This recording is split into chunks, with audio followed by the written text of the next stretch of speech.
Hello everyone, welcome to my channel Aarti's study hub. तो आज की वीडियो बहुत इंपॉर्टेंट होने वाली है न्यू बच्चों के लिए जो हाल ही में +2 से कॉलेज में हुए हैं। उन सब बच्चों को कॉन्ग्रेचुलेशन जिनको बहुत अच्छे मार्क्स मिले हैं, और जिनको कम भी मिले वो मत नाराज़ हो। आपके लिए आपके पास 3 ईयर्स है, आप उसमें भी बहुत अच्छा कर सकते हो। वीडियो आज बहुत इंपॉर्टेंट है, ठीक है, और ये सभी बच्चों के लिए है, ठीक है, खासकर उनके लिए जो फर्स्ट ईयर में एडमिशन लेना चाहते हैं। गाइस, आप देख सकते हैं कि आपके एडमिशन्स शुरू हो चुके हैं चंडीगढ़ में। पंजाब यूनिवर्सिटी से रिलेटेड एफिलेटेड कॉलेजेस की बात कर रही हूँ, ठीक है, जो चंडीगढ़ वाले हैं। तो बहुत इम्पॉर्टेंट है ये video, so please like share subscribe कर देना चैनल को, और शेयर कर देना अपने दोस्तों तक, ताकि उनको सारी इन्फॉर्मेशन मिल जाए और उनको पता चल जाए कि कौन कौन से डॉक्यूमेंट्स एंड डेट्स इंपॉर्टेंट हैं आपके एडमिशन्स के लिए। वीडियो को स्टार्ट करते हैं। तो आप देख सकते हैं कि ये ना एक एग्जाम्पल तो नहीं, बट डेट ट्रू है, ठीक है। और साथ ही साथ ये मैंने एक कॉलेज को उठाया, GCG 11 का उठाया, ठीक है, GCG 11 का मैंने ये उठाया है। तो उसमें आप देख सकते हैं, सबसे पहले तो आपको पता होना चाहिए, मे भी आप में से बहुत लोगों का भी पता भी होगा कि आपके 30 जुलाई से यानी 13 जुलाई से आपके एडमिशन ऑलरेडी स्टार्ट हो चुकी है।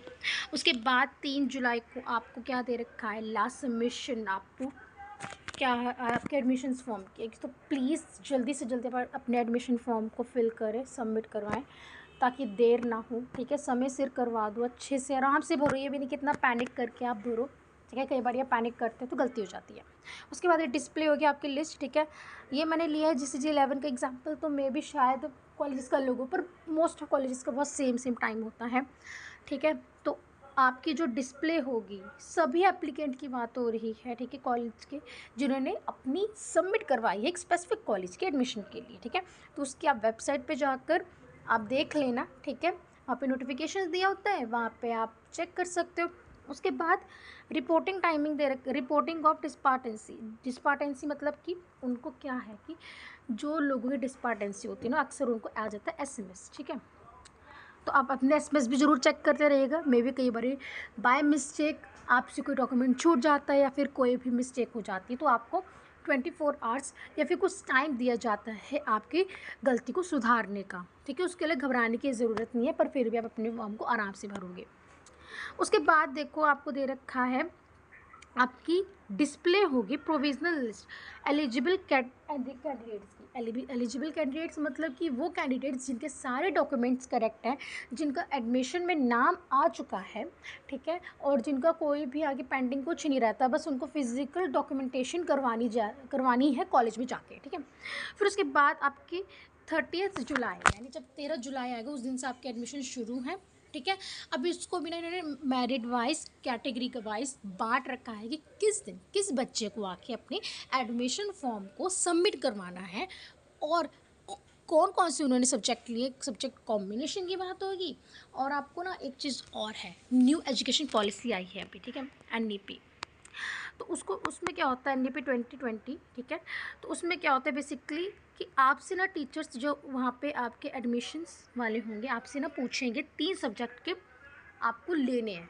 वो 3 सब्जेक्ट ने जो आपने अपने फॉर्म भरते टाइम लिए नहीं, उसके अलावा भी आपको 3 सब्जेक्ट लेने होंगे। मतलब कि इस बारी आपको फर्स्ट ईयर से आपको सेकेंड ईयर तक, यानी सेकेंड ईयर में 3rd सेम तक बता रही हूँ मैं, आपको 8 सब्जेक्ट पढ़ने होते हैं टोटल, ठीक है। तो आपसे ना 3 प्रकार के सब्जेक्ट पूछते हैं। उसमें होता है, एक होता है आपका, एक होता है आपका सेक, जो स्किल इन्हेंसमेंट कोर्स होता है, और एक होता है MDC, एक होता है वैक। उसमें आपको ना एक लिस्ट सी दिखा देते हैं कि आप इसमें से चुन लो। प्लीज़ मेरी बहुत रिक्वेस्ट है आप सबसे कि आप उसी सब्जेक्ट को चुनना जो आपसे हो सके अच्छे से।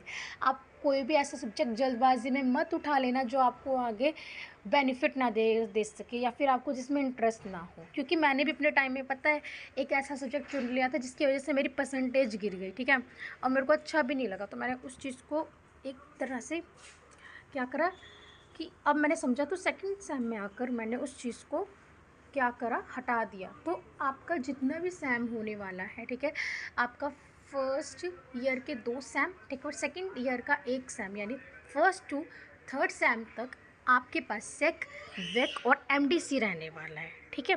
आई होप आपको समझ आ गया होगा। आपको एडमिशन में 3 सब्जेक्ट पूछे जाएंगे, आपको जो भी इजी लगे प्लीज़ ठंडे दिमाग से सोच के लेना, ये नहीं कि भीड़ है या फिर जल्दबाजी, नहीं। आप सारी लिस्ट को अच्छे से देखना, जो आपसे हो पा रहा है वही लेना, ठीक है।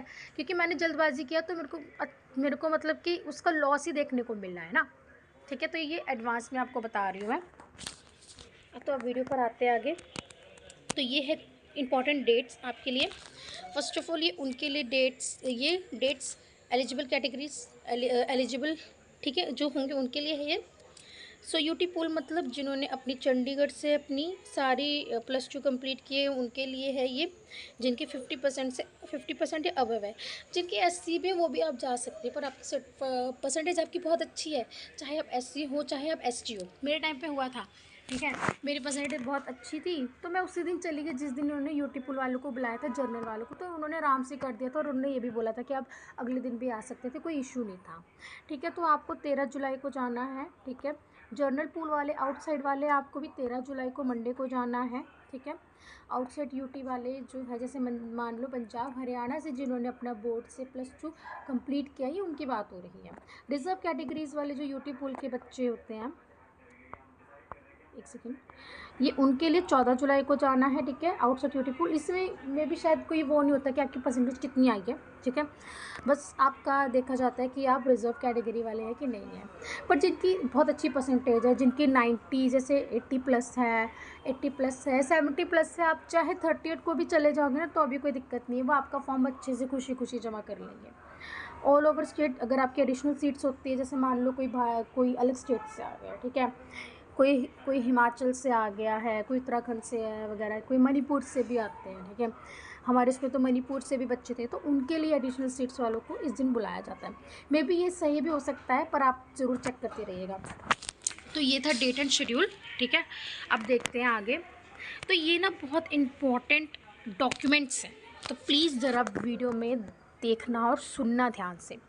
तो देखो, फर्स्ट ऑफ ऑल आपको आपका 10th का सर्टिफिकेट, जब आप ऑनलाइन सबमिशन कर रहे हो ना, उस समय बता रहे हो कौन कौन से डॉक्यूमेंट्स लेकर जाने हैं, ठीक है, ठीक है। आपको लेके जाना है एक 10th का सर्टिफिकेट, एक +2 का सर्टिफिकेट होना चाहिए आपके पास, ठीक है। और उसके बाद आपका करेक्टर सर्टिफिकेट होना चाहिए आपके पास, उसके बाद माइग्रेशन सर्टिफिकेट होना चाहिए, ठीक है।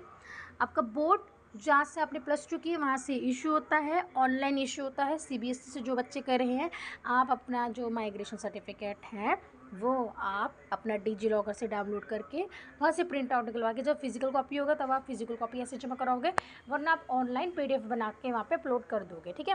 तो ये चीज़ आ जाती है। जिसने गैप ईयर लिया, जैसे मान लो किसी ने 2025 में +2 कंप्लीट की है, ठीक है, तो उन्होंने एक गैप हो गया हमारा, ठीक है, 1 साल तो हो गया, तो उसको एक गैप ईयर अंडरटेकिंग देना होता है, आप ज़रूर समझ चुके होंगे, ठीक है। अब क्या है, कैटेगरी सर्टिफिकेट, जिनकी कैटेगरी है SC वो आप अपना भर दोगे, ठीक है। वो अपना क्या कहते हैं PDF बना लेंगे, उसकी PDF। और ये जितने भी मैं बता रही हूँ ना ये चीज़ें, ये सारी आपको हार्ड कॉपी यानी फिजिकल कॉपीज़ के तौर पर भी ले जानी है, ठीक है। इनको भी आपको फ़ोटो स्टेट करवा कर रखनी है अपनी, ठीक है। सेल्फ अटैच वेटेज सर्टिफिकेट मतलब कि जैसे आपने मान लो अपने स्कूल टाइम में NSS वगैरह ली है, SSC ली है, या यूथ फेयर, इन सब में अगर आप काम किए तो आपको ना सर्टिफिकेट मिलता है, ठीक है। तो उसकी तरफ से आपको 2 या 3% मार्क्स होते हैं जो वेटेज बढ़ाते हैं आपका, ठीक है।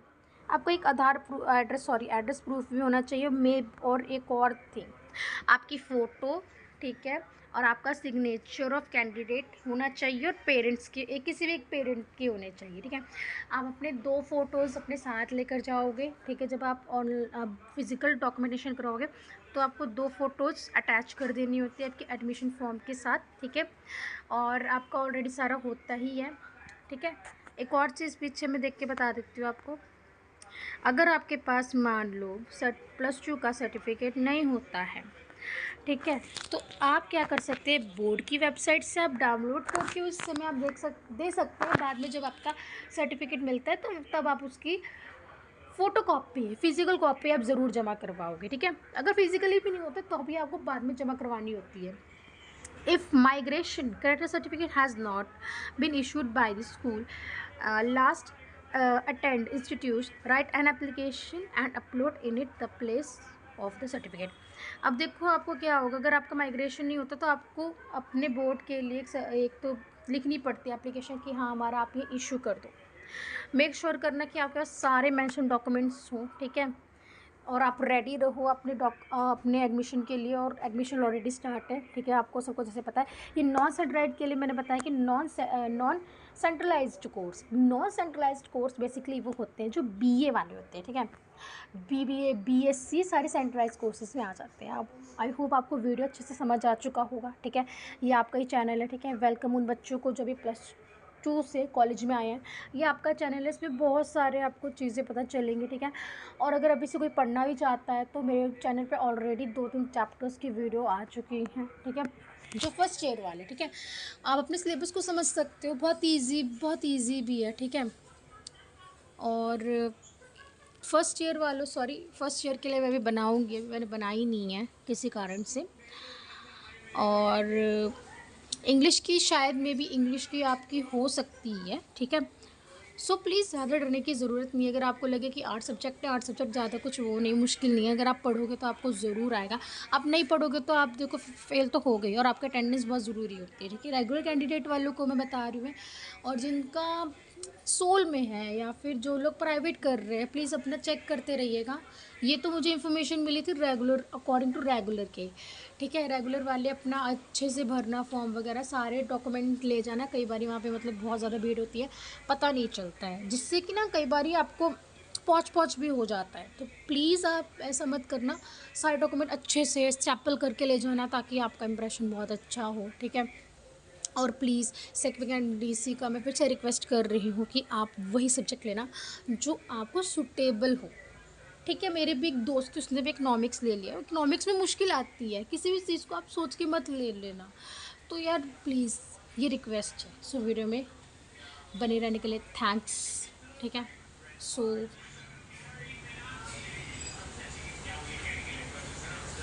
थैंक्स फॉर वॉचिंग, ठीक है. सो आपका ही चैनल है. So happy learning and happy summer vacations. आपके कॉलेज जल्दी में भी 15-20 दिन में आपके कॉलेज रीओपन होने वाले हैं, ठीक है. जो सेकेंड ईयर की मैं बात करूँ, हाँ. और एक और बात, जो बच्चे सेकेंड ईयर में ना उनके भी एडमिशन ओपन हो गए, तो आप अपना जब खोलोगे ना तो आपको दोबारा से साइन इन या रजिस्टर करना पड़ता है, ठीक है. उसके बाद आपको फॉर्म भरना पड़ेगा. 4 स्टेप्स होते हैं आपके, ठीक है. उसमें आपको फॉर्म भरना होगा, तो प्लीज़ अपने आप फॉर्म को भर लीजिए, ठीक है. सेकेंड ईयर के और थर्ड ईयर के एडमिशन्स भी साथ ही साथ ओपन हो चुके हैं. आई होप आपको वीडियो अच्छा लगा होगा, तो लाइक शेयर एंड सब्सक्राइब कर देना अपने चैनल आरती स्टडी हब को. सो वीडियो को एंड यहीं करते हैं.